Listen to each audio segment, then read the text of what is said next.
പാരമ്പര്യത്തിന്റെ നൂലിഴകൾ ചേർത്തുവെച്ച് തലമുറകളായി മുന്നേറുന്ന കൈത്തറി മേഖല. ഇന്ന് ദേശീയ കൈത്തറി ദിനമാണ്. യന്ത്രത്തറികളുടെ കാലത്ത് കൈത്തറി ഉൽപ്പന്നങ്ങൾക്ക് ആവശ്യക്കാരുണ്ടെങ്കിലും നെയ്ത്ത് തൊഴിൽ നേരിടുന്നത് നിരവധി പ്രതിസന്ധികളാണ്. പാലക്കാട് ജില്ലയിലെ കൈത്തറി തൊഴിലാളികളുടെ സ്ഥിതിയും ഇതിൽ നിന്ന് വ്യത്യസ്തമല്ല. അസംസ്കൃത വസ്തുക്കളുടെ വിലവർധനയും തൊഴിലാളികളുടെ കുറവും വിപണിയിലെ മാറ്റങ്ങളും കൈത്തറി മേഖലയെ ബാധിക്കുന്നു.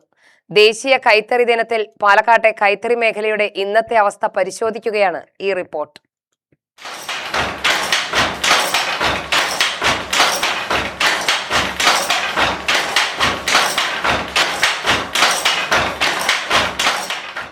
പുതുതലമുറയ്ക്ക് തെല്ലും പരിചിതമില്ലാത്ത ഒരു പരമ്പരാഗത തൊഴിൽ മേഖല.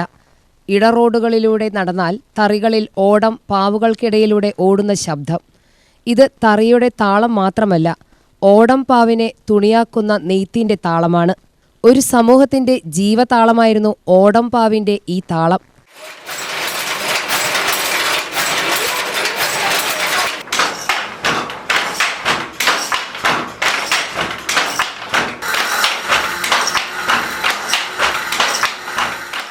ഒരു കാലത്ത് കേരളത്തിന്റെ ഗ്രാമീണ സമ്പദ് വ്യവസ്ഥയുടെ പ്രധാന ഭാഗമായിരുന്നു കൈത്തറി.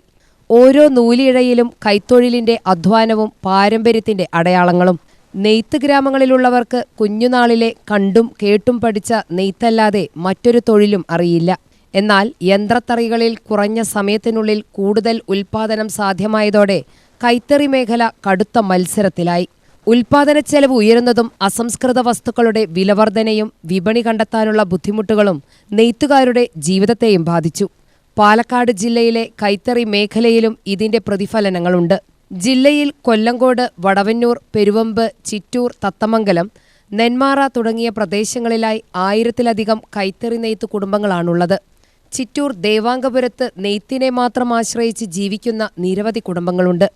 ഇന്ന് ചിറ്റൂർ ദേവാംഗപുരത്ത് കൈത്തറി ഗ്രാമമാണത്. ഈ കൈത്തറി ഗ്രാമത്തിൽ ഇന്ന് വളരെ അധിക കുടുംബങ്ങൾ, 200-ഓളം കുടുംബങ്ങളാണ് ഈ കൈത്തറി മേഖലയെ വിശ്വസിച്ചുകൊണ്ട് ഇന്ന് ജീവിക്കുന്നത്. നമ്മൾ ഈ നെയ്ത്ത് ഗ്രാമം തന്നെ വളരെ അധികം പാരമ്പര്യമായിട്ടുള്ള ഒരു ഗ്രാമമാണ്. നമ്മൾ നെയ്യുന്നതൊക്കെ ഈ കേരളത്തിൽ മാത്രമാണ് പോയിക്കൊണ്ടിരിക്കുന്നത്. സൊസൈറ്റി മുഖാന്തരവും മറ്റു കടകൾക്കും പോകുന്നത് ഈ ചിറ്റൂർ ദേവാംഗപുരത്തു നിന്നാണ്. ഈ നെയ്യുന്ന മുഴുവൻ സാരികളും നമ്മളെ ഈ കേരളത്തിൽ മാത്രമാണ് സെയിലായിക്കൊണ്ടിരിക്കുന്നത്.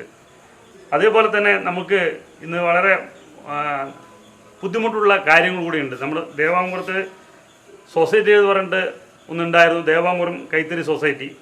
ഇന്ന് അതില്ല. എന്താ വെച്ചാൽ അത് വളരെ നശിച്ചു പോയി. അവിടെ നിന്നും നൂലുകൾ തരാനുള്ള നൂലും കൂലിയും തരാൻ പറ്റാണ്ട് ഇന്നിപ്പോൾ സൊസൈറ്റി തന്നെ ഇല്ലാത്ത തരത്തിലായി. അതേപോലെ തന്നെ ഇന്ന് നമ്മൾ നെയ്ത്ത് ഗ്രാമത്തിൽ നെയ്ത്തുകാരും വളരെ കുറഞ്ഞു. ഈ കുറവാൻ കാരണം വെച്ചാൽ നമുക്ക് ഈ നെയ്യാൻ ഇവിടെ കൂലിയില്ല. നെയ്ത് കഴിഞ്ഞാൽ കൊണ്ടുപോയി കഴിഞ്ഞാൽ കൂലിയില്ല.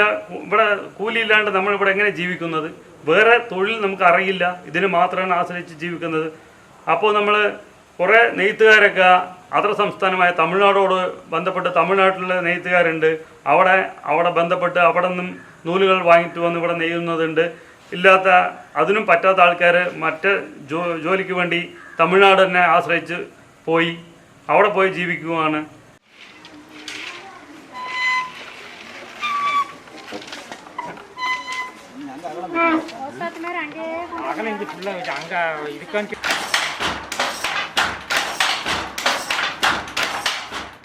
ഗുണമേന്മയും കണ്ണിന് കൗതുകവും നൽകുന്ന കൈത്തറി വസ്ത്രങ്ങൾ അരങ്ങൊഴിയുന്ന കാഴ്ചയാണ് ഇന്ന് കണ്ടുവരുന്നതെന്നും ഈ മേഖല നിലനിൽപ്പ് ഭീഷണിയിലാണെന്നും ഇവർ പറയുന്നു. ഇന്നിപ്പോൾ വളരെ ചുരുക്കമായിട്ടുള്ള ആൾക്കാരാണ് ഇന്നുള്ളത്. ഈ തലമുറകൾ മാത്രമാണ് ഇന്നുള്ളത്. ഇനി വരുന്ന തലമുറകൾ ഇതിൽ കടക്കുന്നില്ല.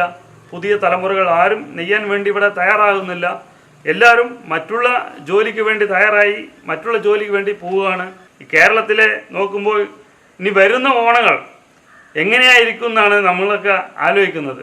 എപ്പോഴും കൈത്തറി കസവും മുണ്ടും മാത്രം നമ്മൾ ഓണത്തിന് വേണ്ടി ഉപയോഗിച്ചുകൊണ്ടിരുന്ന കാലഘട്ടത്തിൽ ഇനി വരാൻ പോകുന്ന കാലഘട്ടം നോക്കുമ്പോൾ നമുക്ക് ഈ കസവും മുണ്ട് എവിടെ നിന്ന് വരും, എങ്ങനെ വരും, കൈത്തറി മുണ്ട് നമുക്ക് കിട്ടുമോ?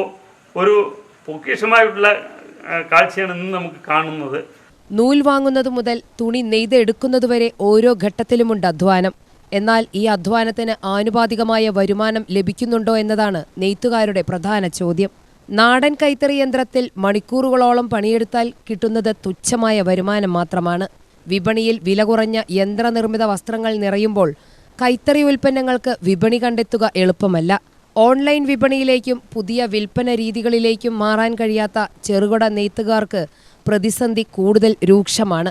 കൈത്തറി ഉൽപ്പന്നങ്ങളുടെ ഗുണമേന്മയും പരിസ്ഥിതി സൗഹൃദ സ്വഭാവവും തിരിച്ചറിഞ്ഞ് പുതുതലമുറയിൽ നിന്നും വീണ്ടും ആവശ്യക്കാരെത്തുന്നുവെന്ന പ്രതീക്ഷയും മേഖലയിലുണ്ടെങ്കിലും ഈ പാരമ്പര്യം അടുത്ത തലമുറയിലേക്ക് കൈമാറണമെങ്കിൽ നെയ്ത്തുകാരുടെ ജീവിതം സുരക്ഷിതമാകണം. നൂലിഴകൾ കൂട്ടിച്ചേർത്ത് തുണി നെയ്യുന്നത് മാത്രമല്ല കൈത്തറി. ഒരു നാടിൻ്റെ പാരമ്പര്യവും സംസ്കാരവും അധ്വാനവും അതിനൊപ്പം നെയ്തെടുക്കപ്പെടുകയാണ്. 12 മണിക്കൂറോളം പണിയെടുത്താൽ മാത്രമാണ് ഈ 500 രൂപ കിട്ടും. ആ 12 മണിക്കൂർ പണിയെടുക്കണമെങ്കിൽ അവൻ്റെ ഒപ്പം തന്നെ അവൻ്റെ അമ്മയോ ഇല്ല അവൻ്റെ പെങ്ങളോ അവൻ്റെ ഭാര്യയോ കൂടെ ഉണ്ടാകണം. ആ കൂടെ ഉണ്ടായാൽ മാത്രമാണ് ഈ 500 രൂപയ്ക്ക് വേണ്ടി അവൻ 12 മണിക്കൂർ പണിയെടുക്കാൻ പറ്റും. അവൻ ഒറ്റയ്ക്ക് ചെയ്യാൻ പറ്റില്ല. മറ്റുള്ള പണിക്ക് പോയി കഴിഞ്ഞാൽ അങ്ങനെയല്ല. 1000 രൂപ കൂലി കിട്ടുന്നുണ്ട്. അവൻ ഒരാൾ പണിയെടുത്താൽ മതി. 5 മണിക്ക് 9 മണിക്ക് പോയി 5 മണിക്ക് വീടെത്തുകയും ചെയ്യും. ഇത് നെയ്ത്തുകാരങ്ങനെയല്ല. രാവിലെ 6 മണി മുതൽ രാത്രി 9 മണി വരെയാണ് ഈ നെയ്ത്ത് തറയിൽ ഇരുന്നാൽ മാത്രമാണ് ഈ 500 രൂപയ്ക്ക് വേണ്ടി ഒരു മുണ്ട് നെയ്യാൻ പറ്റുള്ളൂ.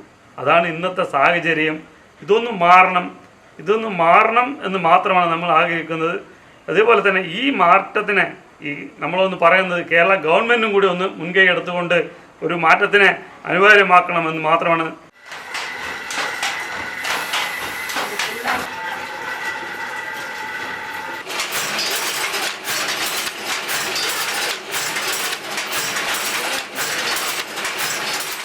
സ്വദേശീയതയെ തുന്നി യോജിപ്പിച്ച് രാജ്യത്തിന് സ്വാതന്ത്ര്യം നേടിയെടുക്കാൻ സഹായിച്ച പാരമ്പര്യമുള്ള കൈത്തറി തൊഴിലാളികൾ ഇന്ന് ജീവിതത്തിൻ്റെ ഇഴയടുപ്പം നിലനിർത്താൻ കഷ്ടപ്പെടുകയാണ്. ഇവർക്ക് വിപണിയും വരുമാനവും ഉറപ്പാക്കണം. ഇപ്പോൾ ഓണത്തിന് നെയ്ത് വന്നപ്പോൾ പുതിയ മോഡലാണ്. ഇപ്പോൾ പ്രിൻ്റ് വർക്ക് ന്യൂറൽ പ്രിൻ്റാണ് പോകുന്നത്. ഇപ്പോൾ മെയിനായിട്ട് ഡബിൾ മുണ്ടാണ് ഇപ്പോൾ ട്രെൻഡായിട്ട് പോകുന്നത്. നൂലിഴ പൊട്ടാതെ പാരമ്പര്യം തുടരണമെങ്കിൽ കൈത്തറിയെ ചേർത്തു പിടിക്കേണ്ടത് സർക്കാരും സമൂഹവുമാണ്. ക്യാമറമാൻ പപ്പൻ ചിറ്റൂരിനൊപ്പം ന്യൂസ് ഡെസ്കിൽ നിന്നും രേവതി സുബ്രഹ്മണ്യൻ, UTV ന്യൂസ്, പാലക്കാട്.